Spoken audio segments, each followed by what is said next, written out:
સ્વામિનારાયણ હરે વતનામ્રત અંત્ય પ્રકરણનું 39મું વિશલ્યકરણી ઔષધિનું. સ્વામિનારાયણ હરે સંવત 1886 અષાઢ વધી દશમને દિવસ શ્રીજી મહારાજ શ્રી ગરડા મધ્યે દાદા ખાચરના દરબારમાં ઉગમણે દ્વાર ઓરડાની ઓસરીએ વિરાજમાન હતા ને સર્વ શ્વેત વસ્ત્ર ધારણ કર્યા હતા ને પોતાના મુખારવિંદની આગળ પરમહંસ તથા દેશ દેશના હરિભક્તની સભા ભરાઈને બેઠી હતી. પછી શ્રીજી મહારાજે સર્વ પરમહંસ તથા સર્વ સત્સંગી આગળ વાર્તા કરી છે. ભગવાનની માયા તે કઈ છે? તો દેહને વિશે અહમ બુદ્ધિ ને દેહ સંબંધી પદાર્થને વિશે મમત્વ બુદ્ધિ એ જ માયા છે. મહારાજ માયાનું રૂપ માત્ર આ સનુવચનાર્થ વિશલકરણી ઔષધિ. વિશલકરણી ઔષધિ એટલે એનો ઉપયોગ કરો તો આ દેહમાંથી જેટલો બરવાળ હોય, જેટલો બગાડ હોય બધો કાઢી નાખે. વિશલકરણી ઔષધિ એ છે આ દેહમાંથી એને પીવાથી બધું સાફ કરી નાખે, બરવાળ માત્ર કાઢી નાખે. એમ આ વિશલકરણી ઔષધિ જીવની અંદરથી, આત્માની અંદરથી જેટલો બરવાળ, જેટલો મેલ, જેટલું બગડું હોય આત્મામાંથી કાઢી નાખે. એમાં વિશલકરણી ઔષધિ. પેલી ઔષધિ દેહની, દેહનો બરવાળ કાઢે, અને આ ઔષધિ છે એ આત્માનો બરવાળ કાઢે, આત્મામાંથી બધું કાઢી નાખે. તો એ આ વિશલકરણી ઔષધિ મહારાજ સમજાવે છે. તો શું કહે છે મહારાજ? શું કીધું કહો. પછી શ્રીજી મહારાજે સર્વ પરમહંસ તથા સર્વ સત્સંગી આગળ વાર્તા કરી છે. ભગવાનની માયા તે કઈ છે? ભગવાનની માયાનું રૂપ બાંધે છે. જે આપણામાં માયાનું રૂપ છે એ પ્રકૃતિના કાર્યમાંથી જેટલું ઉત્પન્ન થયું, ઠેઠ પ્રકૃતિ પુરુષ સુધી, અહીંથી માંડી અને આ 14 લોક, 14 લોકનું આ બ્રહ્માંડ, અને 14 લોકથી પર પ્રધાન પુરુષ છે. પછી મહાતત્વો બધા લખ્યા, અને એ મહાતત્વનું આ વૈરાટ સર્જાનું, પણ પ્રકૃતિ પ્રધાન પુરુષમાંથી આ બધું સર્જન છે માયાનું. એટલે મૂળ માયા અને મૂળ પુરુષ, મૂળ પુરુષ એ અક્ષરધામનો એક મુક્ત છે, અને એ મુક્ત માયા સાથે સંબંધ કર્યો, અને મૂળ માયામાંથી પછી પ્રધાન પુરુષ, પ્રધાન એટલે શ્રી, અને પુરુષ, પ્રધાન પુરુષના અસંખ્યાત જોડલા ઉત્પન્ન થાય છે. એની ગણતરી કે માપ નહીં. પછી અસંખ્યાત ઉત્પન્ન થાય ને નાશ થાય ને ઉત્પન્ન થતા રહે, આવન જાવન થતું જ હોય. અને એ પ્રધાન પુરુષ છે, એ પ્રધાન પુરુષમાંથી એક, પ્રધાન પુરુષમાંથી એક આ વૈરાટ સર્જાય. એ વૈરાટ છે એ પ્રધાન પુરુષના પુત્ર તરીકેનો. એ આ વૈરાટ 14 લોકનું આ બ્રહ્માંડ, એનું દ્વિપ્રાર્ધ કાળનું આયુષ, અને આ એનું સર્જન. દ્વિપ્રાર્ધ કાળ એટલે 4 પ્રકારનો કાળ લખ્યો: નિત પ્રલય, નિમિત્ત પ્રલય, પ્રાકૃત પ્રલય અને આત્યંતિક પ્રલય. નિત પ્રલય એમાં તો આપણે સૌને ખબર છે, મુંબઈ જેવી નગરીમાં કરોડો માણસમાં રોજ કેટલાય 25,000 મળતા હશે અને 25,000 જન્મતા હશે. એની કાંઈ છે તે આ વસ્તી ગણતરીવાળા સરકાર રાખતા હશે દફતર, પણ કેટલા જન્મ મરે. જેમ મનુષ્ય આ છે તે લોકમાં રોજ કેટલાય ઉત્પન્ન થાય અને નાશ થાય, એમાં બ્રહ્માંડ હોય પણ કેટલાય ઉત્પન્ન થાય અને નાશ થાય. આ કાળની ગતિ છે. તો એ છે તે આ નિત પ્રલયમાં જીવ પ્રાણી માત્રની ઉત્પત્તિ લય થાય છે, એ તો આપણે દેખીએ. પણ નિમિત્ત પ્રલય, નિમિત્ત એટલે બ્રહ્માનો દિવસ, નિમિત્ત પ્રલય એટલે બ્રહ્માનો દિવસ. એ બ્રહ્માનો દિવસ એનું આયુષ્ય 8 અબજ ને 4 કરોડ વર્ષનું છે. એમાં 4 અબજ ને 32 કરોડ વર્ષની રાત અને 4 અબજ ને 32 કરોડનો દિવસ. એ છે તે એનું નામ નિમિત્ત પ્રલય. નિત પ્રલય ને પછી નિમિત્ત પ્રલય. નિમિત્ત પ્રલય એટલે બ્રહ્માનો દિવસ. એ આ છે તે આ બ્રહ્માંડની આ 10 લોકની પરિસ્થિતિ. અને આ 10 લોક એટલે 10 લોકમાં 14 લોકનું આ બ્રહ્માંડ, એમાં 7 લોક આપણા નીચે છે. અતળ, વિતળ, સુતળ, તળાતળ, મહાતળ, રસાતળ, તનપાતા, અને આપણો આ મૃત્યુ લોક 8મો, અને ઉપર એક ભુવર લોક ને સ્વર્ગ લોક, એટલે આ દેવનો, ઇન્દ્રનો, આ 10 લોક, અને એના ઉપર મહાલોક, જનલોક, તપલોક ને સત્યલોક, એ 4 લોક છે. એનું આયુષ પૂરું 100 વર્ષનું. અને આ જે 10 લોક છે એનું આયુષ તો રોજ નાશ, બ્રહ્માના દિવસમાં રોજ નાશ થાય. એટલે એનું નામ કલ્પ લખ્યો છે. અને નિમિત્ત પ્રલય કયો, એ નિમિત્ત પ્રલયમાં આ 10 લોકની ગતિ રહેતી નથી. અને પછી પ્રાકૃત પ્રલય. પ્રાકૃત પ્રલય એટલે બ્રહ્માનું આયુષ પૂરું, 2 પ્રાર્ધકાળનું આયુષ. એ 2 પ્રાર્ધકાળ પૂરો થાય એટલે બ્રહ્મા પર્યંત, બ્રહ્માના આ સર્જન કરનારા બ્રહ્મા, વિષ્ણુ, શિવ, આ છે તે વૈરાટની સર્જન કરનાર, એટલે ઉત્પત્તિ સ્થિતિને લઈ એ બધું એ પ્રધાન પુરુષમાં બધું લય થઈ જાય. જ્યારે 2 પ્રાર્ધકાળ પૂરા થાય અને એનું આયુષ પૂરું થાય આ બ્રહ્માંડનું, ત્યારે એનો પણ નાશ. ત્યાં બ્રહ્મા સહિત કોઈ રહેવા પામે નહીં. આ પણ કાળની ગતિ છે. અને પછી ચોથો પ્રલય આત્યંતિક પ્રલય લખ્યો. એ આત્યંતિક પ્રલય આ જીવના જ્ઞાનની સમજણની વાત છે. જીવની અંદર એને એક ભગવાન સિવાય, એક આત્મા સિવાય કોઈ વસ્તુ ન રહે તો એ આત્યંતિક પ્રલય છે.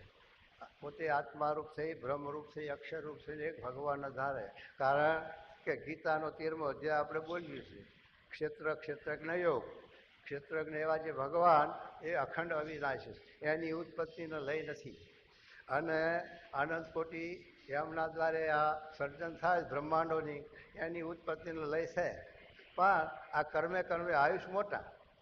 આ જીવ પ્રાણી, કીડી મકોડી અને વસ્તુઓ છે, જીવ જ્યાંના જીવ, એના કરતાં આપણી આયુષ્વરી કંઈક વધુ છે. આપણા કરતાં દેવોની આયુષ વધુ છે, દેવોના કરતાં વળી સાથે આગળ આયુષ વધુ છે. એમ બ્રહ્માની આયુષ 2 પ્રાર્ધકાળ. 2 પ્રાર્ધ એટલે એની સંખ્યા ગણાય એવી તો નથી. 1 મીડા થાય છે. એકમ, દશક, 100, 1000, 10,000, લાખ, 10 લાખ કરોડ, અર્બુદ, વૃંદ, ખર્વ, નિખર્વ, શંકુ, પદ્મ, અંત, મધ્ય ને પ્રાર્થ.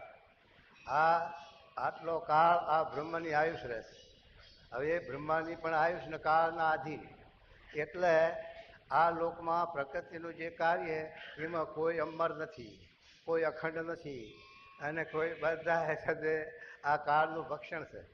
એટલે એ મહારાજ સમજાવે છે કે આ દેહનો આ બધો વૈભવ, આ લોક અને આ બધું 14 લોકાંતર એ બધું એ કાળનું ભક્ષણ છે અને કાળનો ક્વારિયા છે. એટલે મહારાજ કહે છે કે એ બધું એ નાશવંત છે. પછી શું કહે જુઓ. અને એ જ માયા છે તે માયાને ટાળવી. એ માયા કઈ માયા? હું ને મારું, હું અને મારું. હું કોણ? ફલાણા ભાઈ, ફલાણું મારું ગામ, ફલાણું મારું નામ, ફલાણું મારી નાત. આ બધું એ અખંડ છે. વિચાર કરીએ તો ખબર પડે. જન્મ્યા તારે કોઈ નામ પાડ્યું વ્યક્તિ ઓળખવા માટે, પણ એ દેહના હારે નામ પણ જશે. દેહ જશે તો નામ જશે, દેહ જશે તો ગામ જશે, દેહ જશે સંબંધીઓ જશે. કોઈનું કાંઈ છે પછી નહીં. અને પછી ક્યાં જાય એનો પત્તો નથી, અને એની એ નિશાની મળતી નથી. તો એ આ અમારા કહે છે કે આ છે તે ક્ષણિક છે, નાશવંત છે. અને એ જે નામ રૂપના આકાર એનો જે મમત્વ, હું ને મારું, એ જ બંધનકારી છે. અને એ જ છે 2 મહાત્માઓ હતા, અને 2 મહાત્માઓ દ્વારકાની જાત્રે જાય. અને દ્વારકાની જાત્રે જતા રસ્તામાં લોજ ગામ આવે, ત્યાં રામાનંદ સ્વામીનો આશ્રમ ને મહારાજ પણ ત્યાં પકેલા. એ વખતે આ 2 મહાત્માઓ ત્યાં ગયા ગુરુચેલો. પછી એમની પાસે ભાગવતની પોથું હતી, ચોપડી, એટલે હાથની લખેલી. એ વખતે બહુ પાના ભારે થતા. અત્યારે હવે આ છાપખાનું થયું, કાગળ પાતળા થયા અને અક્ષરો નાના, એટલે હલકું પુસ્તક થાય. પણ એ વખતે હાથના અક્ષરો લખેલા અને છૂટા પાના અને કાગળ બધા રફ જાડા પેલડના, એટલે પુસ્તક બહુ ભારે થાય. એટલે એ લોકોએ વિચાર કર્યો કે આ પુસ્તક દ્વારકે આપણે જઈએ છીએ અને આ ભાર ક્યાં ઉપાડવો ને અઢારવો, ત્યાં આ આશ્રમમાં મૂકી દઈએ. એમ કરીને 2 ગુરુચેલો ત્યાં ગયા. મહારાજ આ અમારું એક પુસ્તક છે ને આ તમારા આશ્રમમાં એક ઠેકાણે ક્યાંક મૂકી શકો, અમે વર્ત લઈ લઈશું. મહારાજ હારું મૂકો, અમને શું ભાર કરે, ભલે પડ્યું. પછી ગયા એમાં દ્વારકે યાત્રા કરીને પાછા ફર્યા, ત્યાં ગુરુધામમાં ગયા. ગુરુએ દેહ મૂકી દીધો. પછી છેલ્લા શિષ્ય એકલા આવ્યા. આવીને સાથે લોજમાં મહારાજ પાસે ગયા અને પુસ્તક માગ્યું કે પેલું મારું પુસ્તક છે અને એ પોટલું મેલ્યું છે એ હવે મહારાજ આપો. કારણ કે તમારા ગુરુ ક્યાં ગયા? કે એ તો ગયા ધામમાં. ઠીક. પછી મહારાજ પોટલું બહાર લાવ્યા. મારે કે આ પોટલામાં શું છે? કે મહારાજ આ તો એક ભાગવતનું હાથનું લખેલો પુસ્તક છે મોટું. મારે કે છોડો તો ખરા, અમે જોઈએ. તો પછી છોડાયું તો એ પુસ્તકના ભેગું એક ડાબલી પડેલી આવડી અને એ ડાબલીમાં ₹1.50 હતો. એ ડાબલીમાં ₹1.50 એને એ ₹1.50 વેચાઈ અને એમના ગુરુ હાપનો કણો થઈને પડેલા. ત્યારે મહારાજે બતાવ્યું. મહારાજ કે આ તમારા ગુરુ હો, જો આવીને બેઠા છે અડધો લેવા હારું. એ મહારાજે બતાવ્યું અને દેખાડ્યું અને પુરવાર ખરી બતાવ્યું મહારાજે કે જો અડધા હારો આ યારું થયા તો પછી આ સાધુ લાખો રૂપિયા જો ભેગા કરીને પોતાના કરીને રાખે તો પછી બોરિંગ થાય કે ના થાય કહો? હા એમ માટે એક ઢોકળો પાક સાધુ એ પોતાનો કરી રખાય નહીં. એ મિલકત પોતાની સાધુની નહીં. સાધુ ખાય પીવે લુગડા પહેરે એટલું, બીજું કાંઈ એને એનું આમાં નથી. આ બધું તમારું છે અને આ સત્સંગનું છે, સાર્વજનિક છે, પબ્લિકનું છે. સાધુ તો સેવા કરે એટલું જ, બીજું એને કાંઈ અહીંથી એક વારે લઈને જવાય નહીં. હા એ આ છે તે આ વિદેહી પુરુષ. એટલે મહારાજ આપણને કહે છે કે આ માયા છે જે છે તે મમત્વ છે દેહના વિશે, દેહના સંબંધ વિશે અને આ લોકના જે પદાર્થમાં આપણો મમત્વ છે એ તુષ પદાર્થનો. ભરતજી જેવો રાજા, આખા આપણા મહારાજે ભરતજીનું ચમત્કારી આખ્યાન લીધું કે મહારાજ કહે છે ભરતજીનું આખ્યાન જેવું ચમત્કારી છે એવું કોઈ આખ્યાન ચમત્કારી નથી. તો સાથી એવું કહ્યું કે ભરતજી ઋષભદેવ ભગવાનના પુત્ર, ભગવાનના પુત્ર વળી આખા ભારતના રાજા કે જે આ ભરતખંડનું નામ ભાગવતમાં અજનાપ એવું નામ લખ્યું છે કે આ ભારતનું નામ અજનાપ એવું નામ હતું. પણ ભરતજી ગાદી આવ્યા એટલે ભરતખંડ નામ પડ્યું છે. આવા જે ભરતજી અને એમને 5 દીકરાઓ લખ્યા છે, મહાન પુરુષો, દેવતાઓ. અને એવું બધું મૂકી અને રાજપાટ મૂકીને ગંડકી નદી નેપાળ ભૂતાન તરફ હતી. નેપાળમાં નદી છે, એ નદીના કાંઠા ઉપર ત્યાં જઈને પર્ણકુટી બાંધી અને ભગવાનની ભક્તિ કરે છે, ભગવાનની બંદગી કરે છે. અને ભગવાનના પુત્ર વળી આત્મજ્ઞાની હતા, પણ તે છતાં એવો ગુરુનો જોગ નહીં ને તે પેલા મરગલાના બચ્ચામાં હેત થઈ.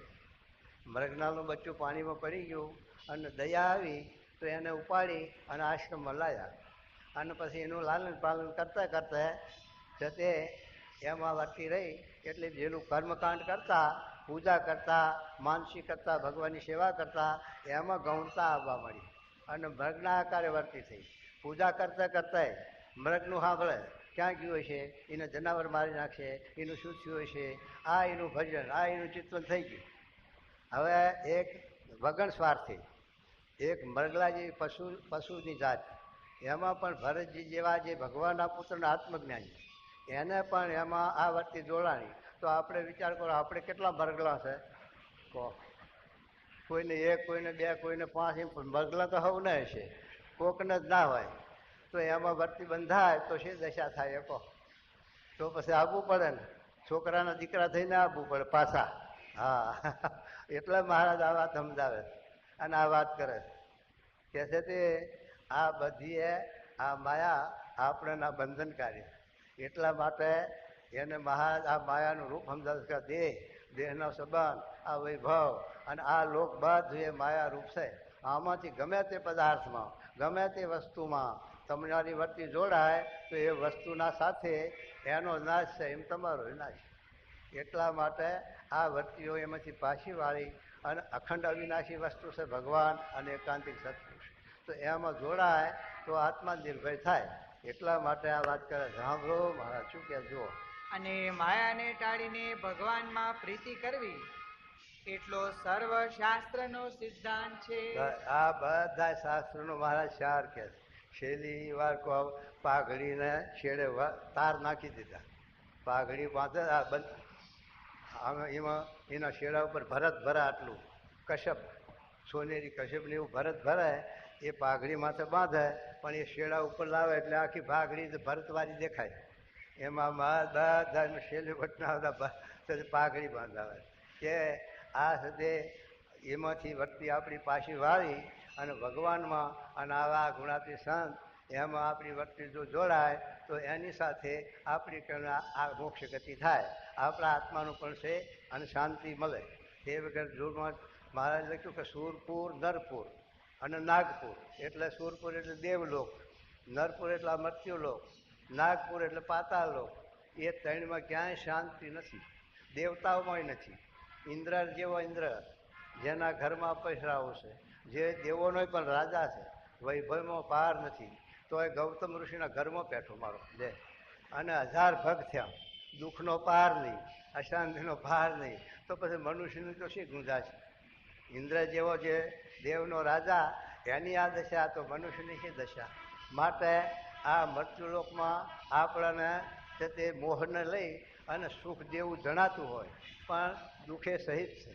આપણને ઘેર જઈને બેઠા જમવા અને રુચિ ભોજન આવ્યું, હો દૂધ પાક ને રૂપાના ભજીયા ને અને એવું આવ્યું, અને પછી 2 વાટકા વધારે ચડાવીએ, પછી ડાક્ટર ભાઈ ગોતવો પડે, પછી હક થાય ખરું? ઊંઘે ના આવે, ડાક્ટર ગોતવો પડે. માટે ખાતે હક થયું પણ પાછું એનું દુઃખે ઊભું છે. માટે આ લોકમાં જે કંઈ આપણને સુખ જેવું જણાય છે એ દુઃખે સહિત છે, દુઃખ વિનાનું નથી. માટે વિચારીને એમાંથી પાછીઓ વર્તી વારી અને આપણે ભગવાન તરફ વર્તી, સત્પુરુષ તરફ વર્તી રાખી અને આ સમજણ આપણા જીવનમાં ઉતારીએ તો આત્માને શાંતિ થઈ જાય અને સદાય શાશ્વત સુખ કે જેનો આવન જાવન નહીં એ મળે. એ મહારાજ આ સમજાવે છે. શું કે સાંભળો હવે? તેને આજ સમજો કે ઘણે દિવસે કરીને સમજો. આજ સમજવું, આજ સમજો, ઘણા દિવસે સમજો, ઘણા દિવસ અને ઘણા દિવસ થઈ ગયા. કેટલાય વર્ષથી આપણે આ સ્વામીના જોગમાં, જોગી મહારાજના જોગમાં પગરખાં ગેવી નાખ્યા હશે હો કેટલાક, અને તોય પણ હતું એને પાછું જય સ્વામિનારાયણ. આ સભામાં બેઠા ત્યાં સુધી વાહ વાહ, અને અહીંથી ઉઠ્યા એટલે જય સ્વામિનારાયણ પાછા હતું એને જય. એ સ્વામી જો આ તમારું કાંઈ લઈ જતા નહીં હો, આ જો બધું અહીં ખંચેરીને હાલ્યા જાય પાછા, એટલે પાછા હતા એ નહીં.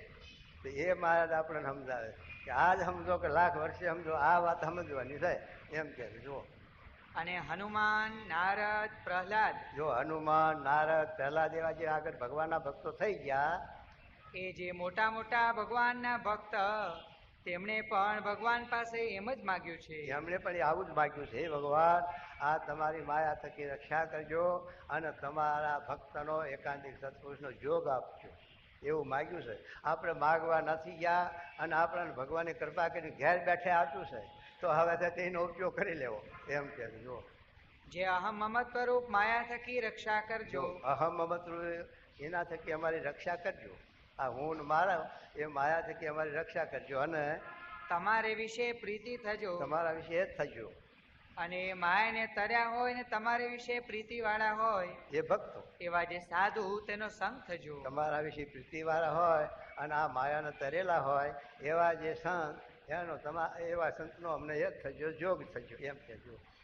અને સાધુને વિશે હેત ને મમત્વ થજો. માટે આપણે પણ એમ કરવું. આપણે પણ મહારાજ કે એમ કરવું કે હે મહારાજ આ તમારી અહમ મમત્વ માયા થકી રક્ષા કરજો અને તમારા વિશે અને તમારા એકાંતિક સંતો વિશે હેત અને મમત્વ થજો એમ. ને એમ માગવું અને એનો શ્રવણ મનન નિધિધ્યાસ કરવો. હવે પાછું એની વાત કહીએ, માગીને પછી બેહી ના રહેવું, ને કે ભૂલી જશો પાછા. અહીંથી જશો એટલે માયા વરખશે, જરૂર જથ્થા વરખશે, એનું ભજન થશે, એનું મદન થશે, એનું ચિંતન થશે. આ ચિંતન નહીં આવે, પણ જો તમે શ્રવણ મનન નિધિધ્યાસ કરશો તો એનું ભજન આવશે, ચિંતન થશે, નકર નહીં થાય. કારણ કે માયાવી આ દેહ માયાવી છે, એટલે માયામાં વર્તી રાખવી, માયાનું ભજન કરવું, માયાનું ચિંતન કરવું, એમાં દાખલો નહીં પડે, એ તો સહેજે સહેજે. અને આ ઢાળ લેવાનો મોભાર ચડાવવાનો ઢાર છે, એટલે એમાં દાખલો પડશે. એટલા માટે મનને મારી અને આ અભ્યાસ કરવો, શ્રવણ મનન નિધિધ્યાસ, કે હું આત્મા છું અને મારા આત્મામાં પરમાત્મા પરબ્રહ્મ પુરુષોત્તમ નારાયણ બિરાજમાન છે, આ ભજન કરવું. એમ મહારાજ કે શું કે જુઓ. અને ભગવાનનો જે ભક્ત હોય તેને આત્મનિષ્ઠાનું બળ રાખવું. આત્મનિષ્ઠાનું બળ ભગવાનના ભક્તો હોય ને આત્મનિષ્ઠાનું બળ રાખવું, આ દેહનું બળ ના રાખવું. તથા ભગવાનના મહાત્માનું બળ, ભગવાનના મહિમાનું બળ રાખવું. એ બે બળ જોઈએ. આ બે બળ જોઈએ. જો આત્મા અને પરમાત્માનું બળ જોઈએ. આ કાયા નગરી છે, એ પિંડે શું બ્રહ્માંડે, આ વૈરાટ સ્વરૂપ છે, એ આ વૈરાટ સ્વરૂપ. પણ પેલું મહત્ છે ને આલ્પ છે. આ પેલી ઘડિયાળ નાની આવે છે ને, પેનમાં આવે છે હવે તો, પેનમાં લખવાની પેનમાં, એ કેવડું ઘડિયાળ તો એની કળા પણ એટલી હોય તો ચાલે, ને કે ચાલે નહીં. અને પેલું 5 ફૂટનું ટાવર, એમાં એક, એમાં આ વૈરાટ નારાયણમાં એક એટલા જ આવે એવો ને, આમાં એટલું. આમાં 33 કરોડ દેવતા રહ્યા છે. આંખના સૂર્યદેવ ને, કન્ના દિગ્ભા ને, ત્વચાના વાયુના, હાથના ઇન્દ્ર, પગના ઉદય, મનના ચંદ્રમાન, બુદ્ધિના બ્રહ્માની બધા ગણાયા છે. એમ આ કાયા નગરીમાં 33 કરોડ દેવતા રહ્યા છે. એનો પ્રધાન, એનો ઉપરી આત્મા છે. એ આત્મા જો આ કાયા નગરીમાંથી રાજીનામું મૂકે તો પછી રામ બોલો ભાઈ રામ, શમશાન ભેગા. અને આ કાયામાંથી કોઈ અમલદાર રાજીનામું મૂકે તો રાજનું પરિભાગે નહીં. રાજનું આંખના દેવ સૂર્યનારાયણ રાજીનામું મૂકે ભરાય નહીં, પણ કઈ દેહ પડી જાય? કાનના દીકપા રાજીનામું મૂકે તો આ દેહ પડી જાય? કઈ સાંભળાય નહીં. એમ આ ઇન્દ્રિયોના દેવતાઓ એ ના હોય તો ચાલે, પણ જે રાજા પ્રધાન એ જો રાજીનામું મૂકે તો જય સ્વામિનારાયણ, રામ બોલો ભાઈ રામ, શમશાન ભેગા. એટલે આ કાયા નગરીનો રાજા આત્મા છે. અને આત્માનો ઉપરી કોઈ ખરો કે ના? આત્માનો ઉપરી એક આપણા હિન્દુસ્તાનના પ્રધાન, વડાપ્રધાન કોણ છે? રાજીવ. રાજીવનો ઉપરી કોઈ ખરો કે હા, એક રાષ્ટ્રપતિ. એમ આ કાયા નગરીમાં જે આત્મા છે એનો ઉપરી કોઈ ખરો કે હા, કે પરબ્રહ્મ પરમાત્મા એક જ, એનો ઉપરી બીજો કોઈ નથી. એ આત્માનું સ્વરૂપ અને આત્માનું જ્ઞાન થાય તો પછી કોઈની બીક, કોઈનો ભાર, કોઈ માયા આપણો પરાભવ કરી શકે? મિનિસ્ટર હોય પ્રધાન મોટા, અને એમની મિત્રતાની, એમનું હેત હોય તો કોઈને આંગળી કરી શકે? બીવે હો કે સાહેબની ઓળખાણ છે, જેલમાં પુરાઈ દેશે, એમ બીક લાગે. એમ આ ભગવાનનો સંબંધ, ભગવાનની ઓળખાણ, પછી કાળ કર્મ માયાની બીક ખરી? પછી બીક માત્ર ઉડી જાય. એટલે મહારાજ કહે છે આ આત્માનો અને પરમાત્માનો આવું જ્ઞાન થાય તો એને આ નિર્ભય થાય. જીવે કે અરે હવે શું કે સાંભળો. તે આત્મનિષ્ઠા તે શું? આત્મનિષ્ઠા તે શું? તો પોતાના આત્માને દેહથી પૃથક જાણવો. નોખ્યો જાણો. આત્મા એ વસ્તુ બે જુદી. આ તરવાર છે અને તરવારમાં મેન છે અને તરવાર મન જુદી છે. મેન ને તરવાર બે જુદું છે. મેન ને તરવાર નોખું ખખડે છે, એમાં આત્મા અને આ દેહ બે નોખા ખખડે છે અને બે નોખી વસ્તુ છે. તો એ વાત છે. અને સાધુ ભેળા રહેતા હોઈએ, જો સાધુ ભેળા રહેતા હોય તેમાં પરસ્પર કોઈક નિમિત્તે બોલાચાલી થાય. સાધુ ભેગા રહેતા હોય આ જગતમાં વ્યવહારમાં છે, બધું છે. સત્સંગમાં રહેતા હોય એમાં આ લોક જ એવો છે. બોલાચાલી થાય, લેવડ દેવડમાં, કહેવા સાંભળવામાં કાંઈ ને કાંઈ છે એકબીજાના મનને આવું ઉત્પત્તિ થાય. એટલે મહારાજ સમજાવે છે કે કોઈ પ્રકારે આપણને આ વ્યવહારમાં આવું આવી પડે દુઃખ તો શું કહે છે જુઓ. તથા કોઈક જાતનો અહમ મમત્વ થાય, જુઓ, તથા માન, ક્રોધ, સ્વાદ, લોભ, કામ, મત્સર, ઈર્ષા એ આદિ અવગુણની પ્રવૃત્તિ થાય, ત્યારે જો આત્મા પોતાને ન જાણતા હોઈએ તો સાધુનો અવગુણ આવે, દુઃખ થાય આપણને અને છે તે મારામારી થઈ જાય. જો ના સમજતા આત્માનું સુખ તો મારે કે એક ગાર કોઈ દે તો ચોટી ઊભી થાય અને કોઈ ગાર બોલો તો લાકડી ઉપાડે. તો આ છે તે તમારું નામ દઈને ગાર દે, તમારું નામ સાચું છે.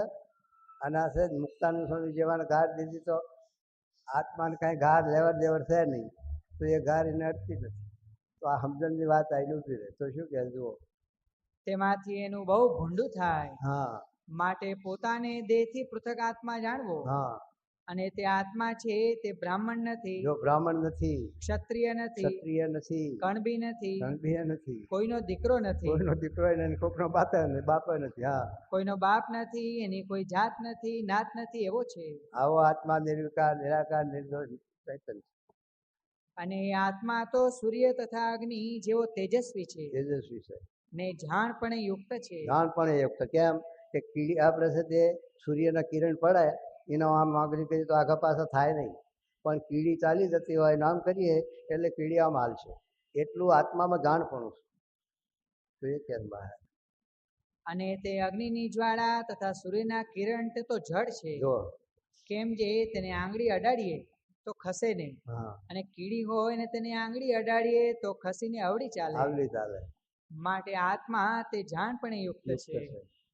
અને સૂર્ય અગ્નિ જેવો કહીએ છીએ તે તો એનો આકાર એવો તેજસ્વી છે, તે માટે કહીએ છીએ. એની ઉપમા આપીએ છીએ એનું કારણ આ. અને આત્મા અનેક યોનિને પામ્યો છે. અને એમ કહેવાય છે જે જેટલું સમુદ્રનું પાણી છે તેટલું એ જીવ પોતાની માતાનું દૂધ ધાવ્યો છે. કારણ કે આ જીવ અનંતકાળથી એટલે એનો અંત તો નથી. ગીતામાં 15મા અધ્યાયમાં આ નિર્દેશ લખ્યો છે. કૃષ્ણ ભગવાન કહે છે કે આ સૃષ્ટિની, આ બ્રહ્માંડની ઉત્પત્તિનું કારણ ક્યારથી શરૂ થયું અને એનો મધ્ય ક્યારે અને એનો અંત ક્યારે એ તો મારા દફતરમાં નથી. એમ કૃષ્ણ ભગવાન ગીતાના 15મા અધ્યાય બોલે છે. એટલે આત્મા સનાતન વસ્તુ છે. જીવ, ઈશ્વર, માયા, બ્રહ્મ ને પરબ્રહ્મ 5 વસ્તુ સનાતન છે. એની ઉત્પત્તિ અને લય નથી. એટલે કહે છે કે આત્મા આવી રીતે અનાદિનો છે. તો અનાદિનો છે તો 84 લાખ યોનિમાં કેટલા વાર ભ્રમણ કર્યું છે.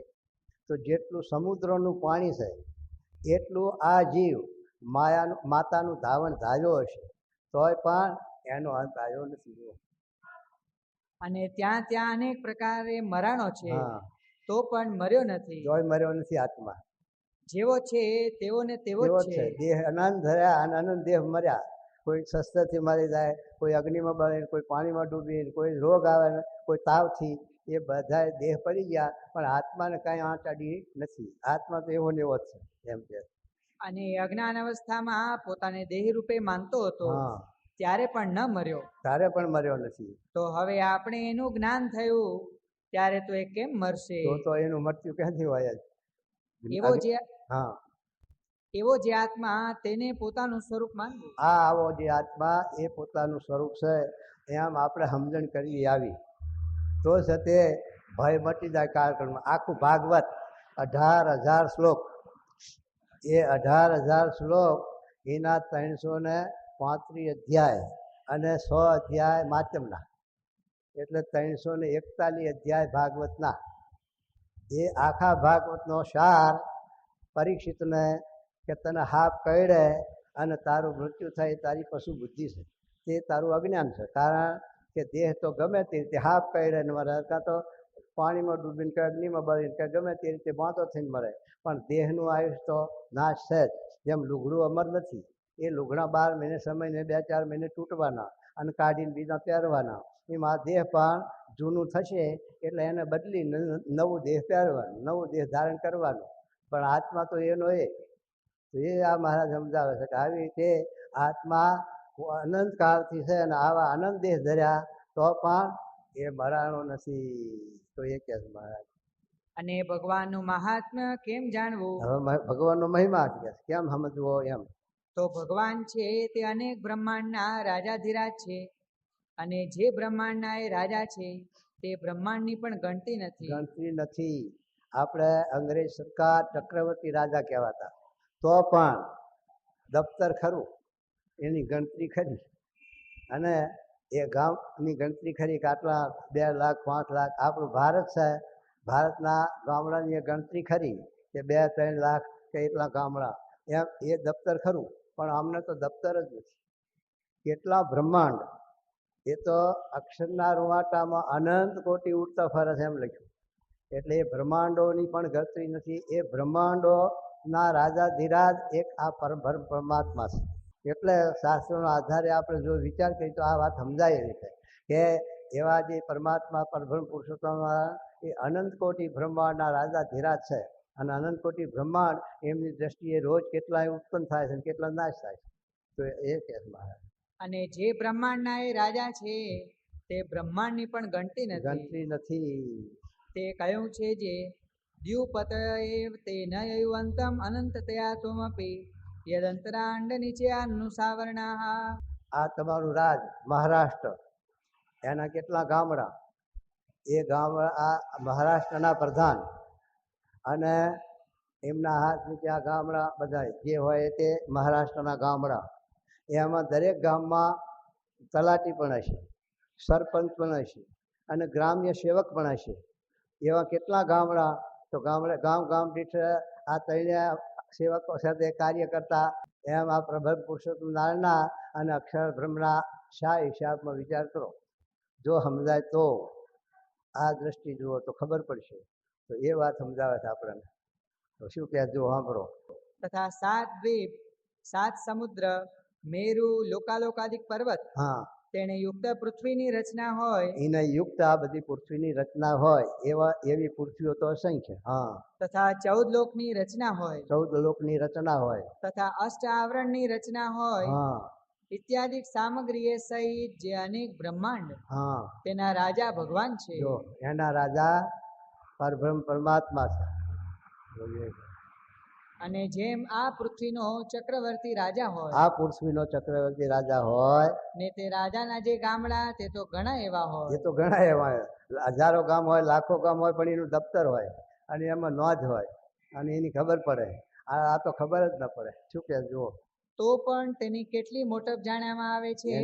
એટલો એવા રાજાની પણ કેટલી મોટપ આપણે જાણીએ. ઓહો રાજા સાહેબ, તો એ છે એને તો ગામડા છે, ગણતરીના છે, છતાં તો પછી આ તો અનંત કોટી બ્રહ્માંડ એવા અને ગણતરીએ નહીં. એના રાજા ધીરાજ પરમાત્મા, એનું કેટલું માત્ર, એનો કેટલો મહિમા હોય એમ સમજાવે જો. અને ભગવાનની તો એવા બ્રહ્માંડની પણ ગણતી નથી. કહો. માટે ભગવાનની તો બહુ જ મોટપ છે. ભગવાનની બહુ મોટપ છે. ભગવાનનો મહિમા બહુ મોટો છે, સમજી શકાય એવો નથી. મહારાજે હળહેટના વચનામાં લખ્યું ખરું કે હું મારા મહિમાને પારને પામતો નથી. હું મારા મહિમાને પારને પામતો નથી. તો ભગવાન પણ એટલા અજાણ્યા ખરા ને? પણ ના, અજાણ્યા નથી. પણ રાઉન્ડ ગોળ હોય, ગોળાકાર, એનો શેડો ખરો. ગોળ વસ્તુ હોય એનો શેડો ખરો, જ્યાં ઊભા રહો ત્યાં શેડો. એમ ભગવાનના મહિમા અમાપ છે. એટલે પછી એનો માપ નથી નીકળી શકે. એટલે ભગવાન એમ બોલે છે કે મારા મહિમાનો પણ પાર નથી. તો પછી બીજો કોણ સમજી શકે? ભગવાન નથી સમજી શક્યા. હા, તો બીજાના હાથમાં ક્યાંથી આવી શકો? એ કે આકાશનો પાર છે.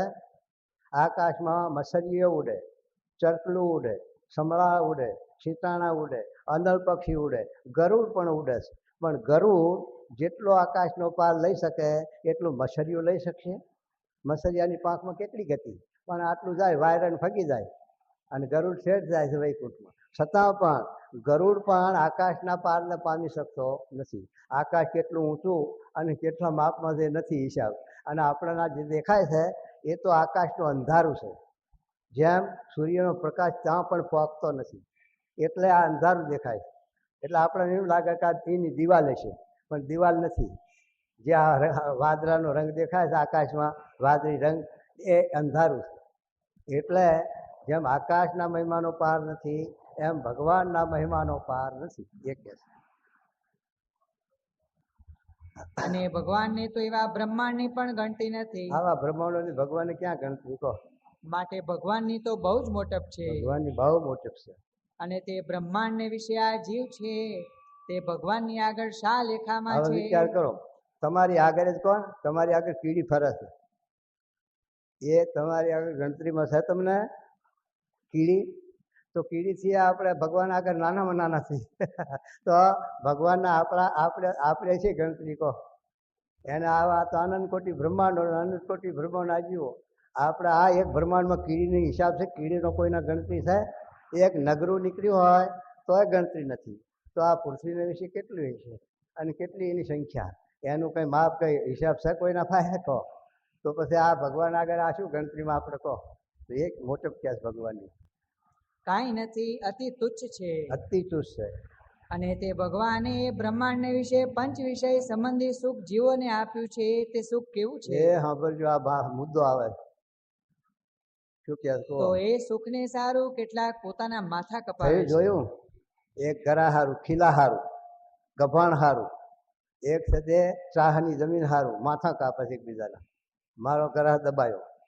બંગલો તમે બાંધતા હોય ને પછી એક છે તે વેચ જ જમીન આખી પાસે થતી હોય તો કેવું એકબીજાને પણ લઈને જવાના. ધરતી રાજા રામની કેની ન પૂરી આશ, કેટલાક રાવ રમી ગયા ને કેટલાક ગયા વણાશ, કોઈની થઈ નથી ને કોઈની થવાની નથી. આ જો આપણે સંકલ્પ કરીને ભગવાન પૂરો કરે કે આ જમીન ઉપર જેટલા આ જમીનની ભોગવટો કરનારા થઈ ગયા એના માથા ઉગે તો અહીં માય નહીં અંબાર થાય મોટો. આટલા ભોગવટો કરીને કઈ ચાલ્યા ગયા પણ કોઈ લઈ ગયા આય નાય પડી છે. અને આપણે ભોગવટો કરીને હાલ્યા જઈશું પણ આ તો આય નાય રહેશે. પણ એનો કાળ આવશે એટલે એ નાશ. એનો કાળ છે પાછો, નથી એવું નથી. પણ એના આગળ આપણે અલ્પ છીએ, કીડીના કોળે. બસ તો એ કે એવું મહાદુર્લભ જેવું જણાય છે. જો દુર્લભ જેવું જણાય છે. ત્યારે પોતાની મૂર્તિમાં તથા પોતાના ધામમાં જે સુખ છે તે તો બહુ ભારે છે. આવા સૌકાર હોય ત્યાં પબ્લિક સારું, સાધારણ આ માણસો સારું.